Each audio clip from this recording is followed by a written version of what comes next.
درباره تاریخ سکه‌زنی تاجیکان به شما نقل میکنم.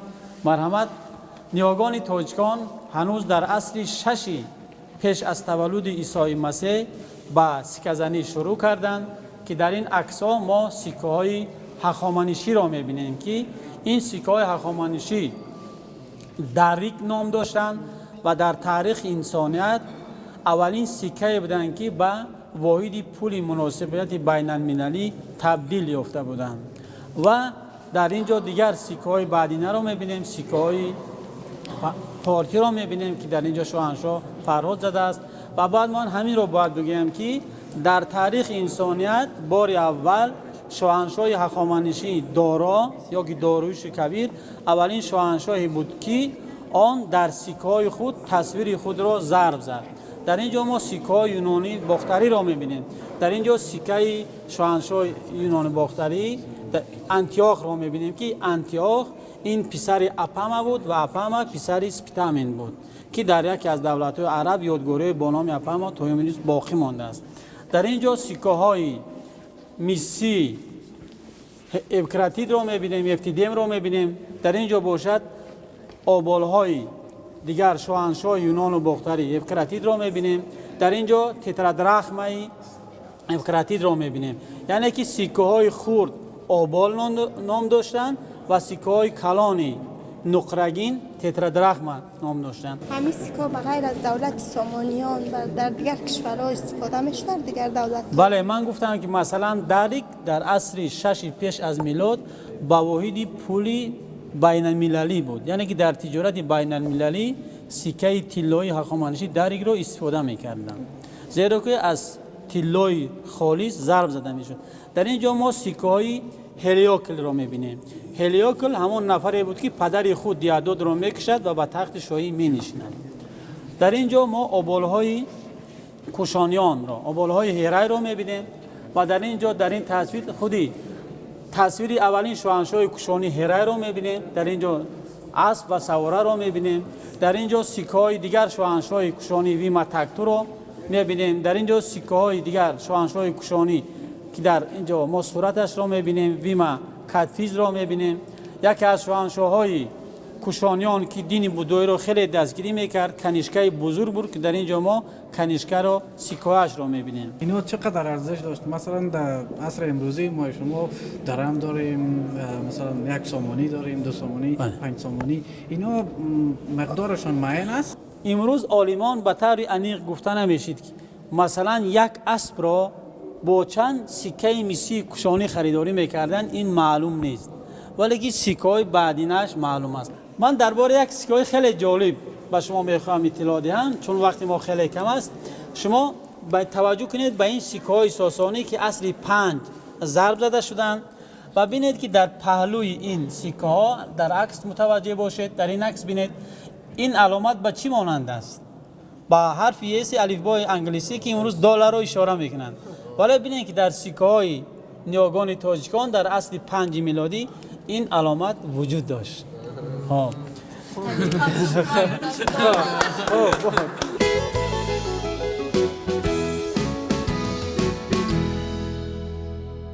کوشانیان کیا بودن و چه دخلی در اهل فارس داشتن؟ کوشانیان این گذشتگان نیاگان ما می باشند که چون ذکر نمودیم در عصرهای 2 پیش از میلاد از سرحدات امروزه چین به باختر زمین مهاجرت میکنند و در اینجا مقیمی میشوند. و تا آمدن کوشانی ها در این منطقه دولتداری یونانی ها دوام داشت، یونانی باختری، و این قبیله هایی که به اینجا کوچیدن مقیمی شدند آخرین شاهیگری یونانی را از باختر میبردارند و در اینجا حکومتداری خود را اساس میگذارند. مهمانان عزیز، با تالار سازهای موسیقی آثارخانه خوش آمدید. مردم تاجیک از قدیم دارای فرهنگی بوی موسیقی داشتند و نمونه‌های گوناگونی سازهای موسیقی تاجیکان نیز از قدیم تا به امروز آمده رسیده است و در تالاری که می‌بینید زیاد از 20 نمود سازهای موسیقی مردم تاجیک به نمایش گذاشته شدند که قدیمترین این سازها به مانند تنبور صادرخان حافظ و تنبور باباقل فیض‌الله از ابتدای عصر 20 تا امروز به ما حفظ شدند که صادرخان حافظ و باباقول فیض‌الله یکی از تشکل دهندگان فرهنگ موسیقی تاجیک عموما صنعت شش مقام می باشند و دیگر نمود سازهایی که در قسمت اول می بینید رباب‌های بدخشانی، تبلک گیلین، نغاره، طبل میسین، دوتار، سازهای نفسی به مانند کرنای، کچکرنای، بوق، شیپور، این سازهایی هستند که از قدیم تا به زمان ما آمده رسیدند و جالبترینش این است که خیلی که میبینید در قسمت یکم کچکرنای از زمان هخامنشی‌ها سرچشمه میگیرد، یعنی این نمود ساز از زمان هخامنشی‌ها تا زمان ما آمده رسیده است و خیلی که شاهد است دیگر نمود سازهای موسیقی تاجیکان نیز امروز در استفاده هستند و در گذشته نیز در استفاده بودند. با دقت شما رحمت. مهمانان عزیز، در این قسمت شما کشتی را مشاهده میکنید که این کشتی تحفه تاجر ترک مصطفی اوزجان بر رهبر دولت محترم امامعلی رحمان بوده.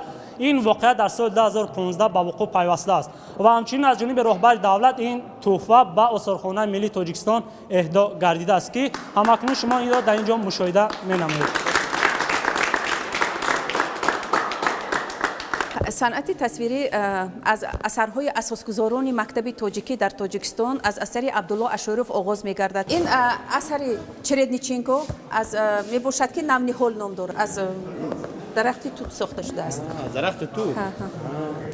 در اینجا باشد اثر کوتوف نیکلای به معرض تماشا گذاشته شده است که اکسپدیسیون پامیر می باشد که سال 1932 این اکسپدیسیون تشکیل شده بود و خود رسام کوتوف در این اکسپدیسیون اشتراک کرده است و همون راه دشواری بدخشان را در این اثر تصویر نموده است.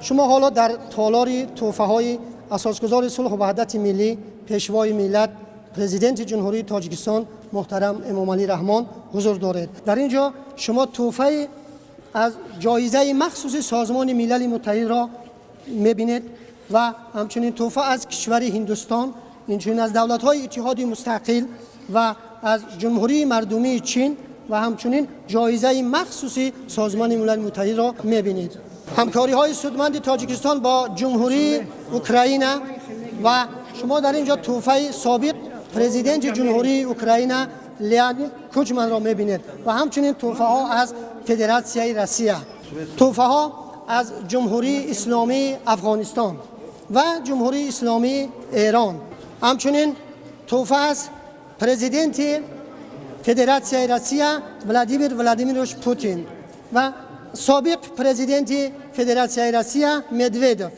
همچنین این تحفه هم از فدراسیون روسیه و این تحفه از هنرمندان استرافشن جمهوری تاجیکستان. خب تحفه از دولت دوست و همسایه جمهوری ازبکستان از سابق پرزیدنت جمهوری ازبکستان اسلام کریموف، امثله ریگستان سمرقند و در اینجا باشد تحفه ها از ژاپنیا. بله، تحفه ها از جمهوری اسلامی ایران،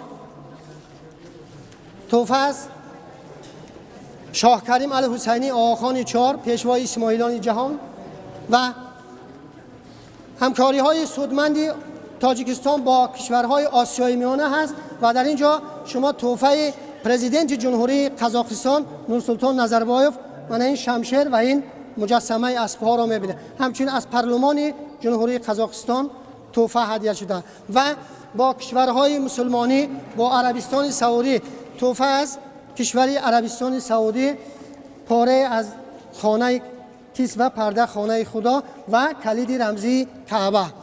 همچنین از تحفه از جمهوری اسلامی ایران. من این توفه همش از جمهوری اسلامی ایران. رابطه های سودمندی ما با جمهوری ترکیه، توفه از جمهوری ترکیه، از جمهوری آذربایجان و از کشور اندونزیا، همچنین عربستان سعودی و از شاه کریم الحسینی آقاخان 4. هدیه توفه از کشور هندوستان، مجسمه فیل. این توفه باشد از کشور جمهوری مردمی چین و در اینجا از جمهوری چخیا، لاتویا و ژاپن. در قسمت مرکزی باشد من این از توفه از فرانسه، از افریقا، از پیشوای اسماعیلان جهان شاه کریم الحسینی آقاخان 4.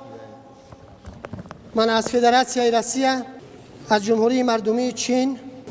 توفه های دیگر این از رمزی سرقانون کنستیتوسیون جمهوری تاجیکستان، سرتیفیکاتی توفه ها، همچنین از خوشنویسی توفه از حجت الله ایوبی از سازمان همکاری های اقتصادی، از جمهوری سوسیالیستی دموکراتیک شریلانکا، از پرزیدنت جمهوری قزاقستان نورسولطان نظربایف، از کاخ وحدت جمهوری تاجیکستان این شمشیر دوم از وزارت فرهنگ جمهوری تاجیکستان و از وزارت کارهای داخلی جمهوری تاجیکستان.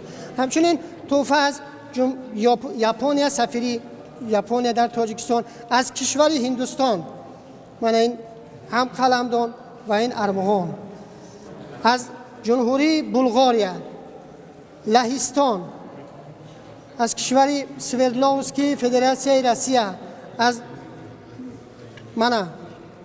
پرتغالیا، از فدراسیای روسیه و از ایالات متحده آمریکا. همچنین توفه از افریقا و عربستان سعودی. این توفه از پرزیدنت فدراسیای روسیه ولادیمیر پوتین و این طبق باشد از سابق پرزیدنت جمهوری اسلامی ایران محمود احمدی نژاد. این صندوقچه هم از ولادیمیر پرزیدنت فدراسیای روسیه، از کاتب دولتی ایالات متحده آمریکا کاندالیزا رایس، از دولت شریلانکا، مالزیا و جمهوری اسلامی ایران هدیه شدند. مهمانان ارجمند، مهمانان گرامی، و ما حضور داشتیم در تالار توفه های اساسگزار صلح و وحدت ملی، پیشوای ملت، پرزیدنت جمهوری تاجیکستان محترم امامعلی رحمان که از تمام منطقه های دنیا در اینجا هم از اروپا، آسیا، افریقا، امریکا هدیه شدند. شما از این دیدن نمودید.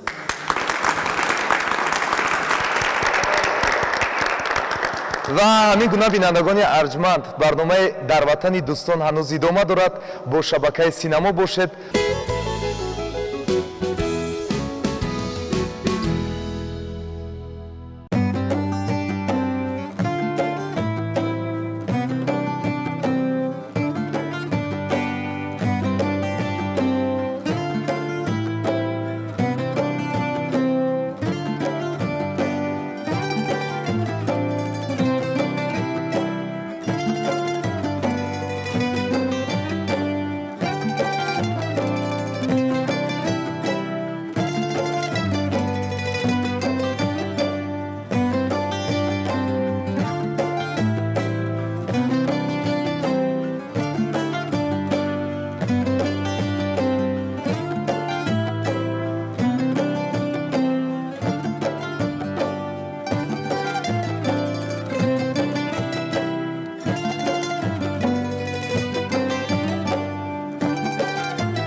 خب بینندگان ارجمند، در برنامه نوبتی در وطن دوستان بخش صنعت من حال و منظور شما میگردد و چند از دوستان ما چه از وطن ما تاجیکستان و چه از کشورهای همسایه ما دوستان ما برای شما هنر و استعداد خویش را نشان میدهند. خب اینجا ما آغاز میکنیم از یک نفر جوانی صاحب هنری تاجیک که ستار نام دارند.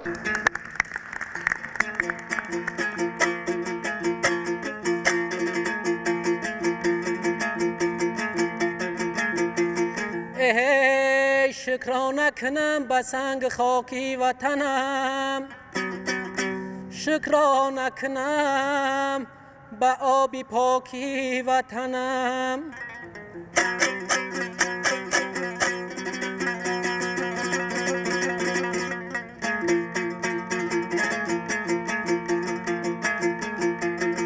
ای صد شکری سلامتی ای هر هم وطنم، آه شکرانه کنم به تاجیکستان وطنم.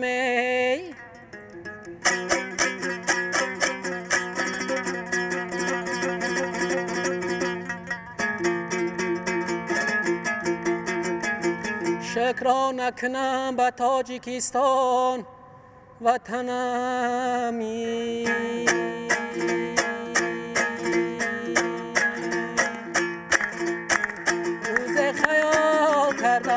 رفتم به سیری گلزار، راه نشسته دیدم اندر میان گلزار. روز خیال کردم رفتم به سیری گلزار، راه نشسته دیدم اندر میان گلزار. او با زبانی شیرین پرسید از کجایی، او با زبانی شیرین پرسید از کجایی. گفتم منم غلامت هستم تو را خریدار، گفتم منم غلامت هستم تو را خریدار.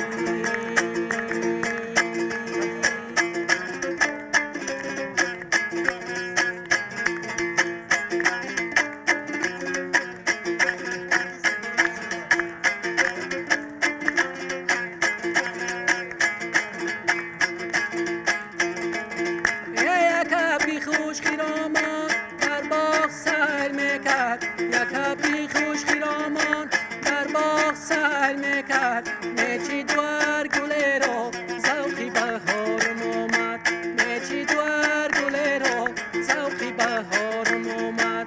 روز خیال کردم رفتم به سیری گلزار، ماه نشسته دیدم اندر میان